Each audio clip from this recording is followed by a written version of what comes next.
Salut à tous, aujourd'hui je vous propose de retourner au lycée et de se pointer un flingue sur la tempe pour révéler notre vrai pouvoir. Aujourd'hui je vous présente Persona 3 Reload.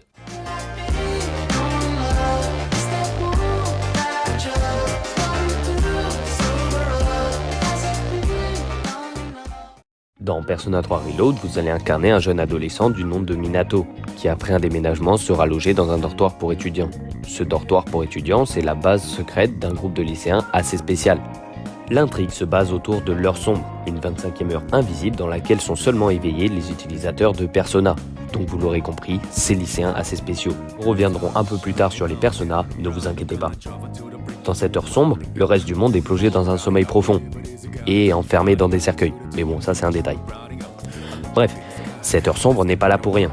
En effet, des ombres apparaissent dans l'heure sombre et une mystérieuse maladie, le syndrome apathique, qui rend les gens un peu morts de l'intérieur, semble avoir un lien.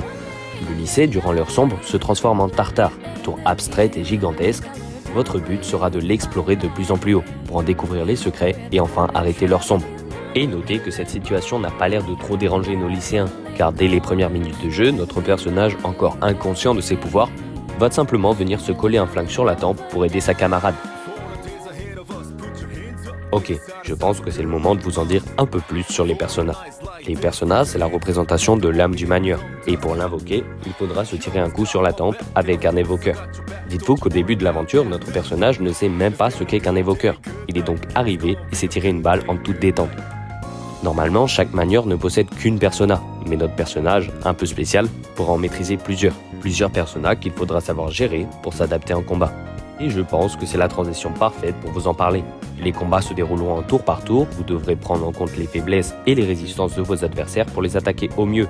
Glisser entre les 3 types de coups au corps à corps ou encore les 6 types de magie différents. Bref, tout ça dans le but d'infliger un maximum de dégâts.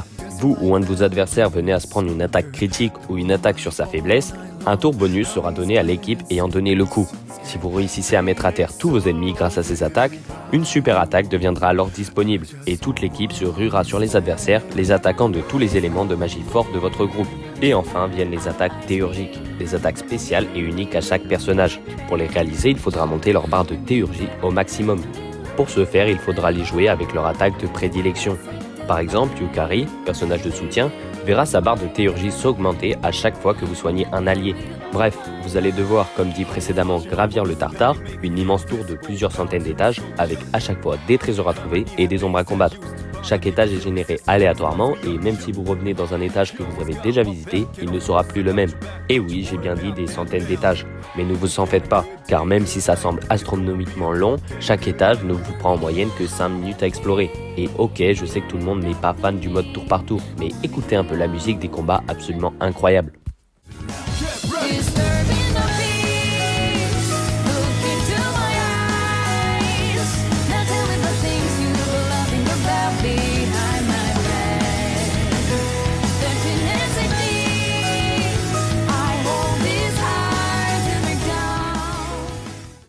Et là vous allez me dire, ok c'est bien cool ton histoire, mais l'heure sombre c'est une seule heure dans la journée, moi je fais quoi le reste du temps? Bon, déjà je vais vous dire, le reste du temps c'est littéralement ma partie préférée du jeu. Vous vivez la vie d'un étudiant japonais, vous allez en cours, vous répondez parfois aux questions, et surtout vous faites des rencontres. Car oui, le jeu vous proposera de vous lier d'amitié avec plusieurs personnages, passer du temps avec eux après les cours pour peaufiner vos relations avec eux, et découvrir des scènes spéciales et leur histoire parfois bouleversante.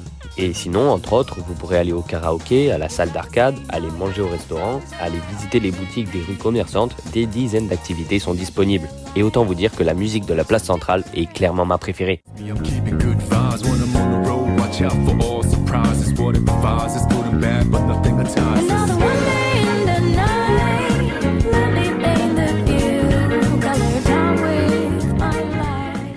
Également, il ne faudra pas oublier vos stats sociales. En effet, certaines activités vous permettront d'acquérir plus de courage, comme chanter au karaoké par exemple.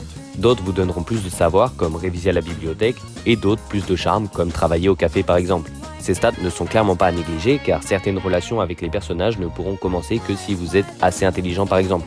Ouais, c'est un peu bizarre dit comme ça, on dirait que c'est tous des gros narcissiques. Mais non, vous inquiétez pas. Et même si vous êtes asocial au point de ne pas pouvoir parler à des personnages virtuels ou que vous avez juste la grosse flemme, vous allez quand même devoir vous forcer à approfondir vos relations avec les autres, car elles seront bénéfiques pour votre aventure. En effet, chaque personnage est relié à une arcane qui pourra améliorer vos personas, comme l'arcane du chariot, de l'amoureux, de la mort, etc. Et améliorer votre relation avec un personnage, c'est améliorer l'arcane, donc vos personas. À savoir que le maximum, c'est 10 étoiles de relation, et qu'arrivé au bout, vous pourrez avoir des options spéciales si vous avez bien choisi vos mots, comme faire d'un personnage votre meilleur ami. Car oui, semblable à un visual novel, le jeu vous donnera des options de dialogue avec les personnages. À vous de bien répondre pour leur faire plaisir ou les aider. Ainsi, votre relation sera plus forte et vous évoluerez plus rapidement les étoiles. Bon, je pense avoir fait le tour du jeu. Concernant les points négatifs, on peut bien sûr souligner le tartare qui se verra très souvent bien trop répétitif, ou encore même le système de jeu en lui-même, lycée ami dodo, lycée ami tartare, bref, le jeu est agréable mais avec parcimonie. Jouer 6 heures d'affilée vous lassera sûrement.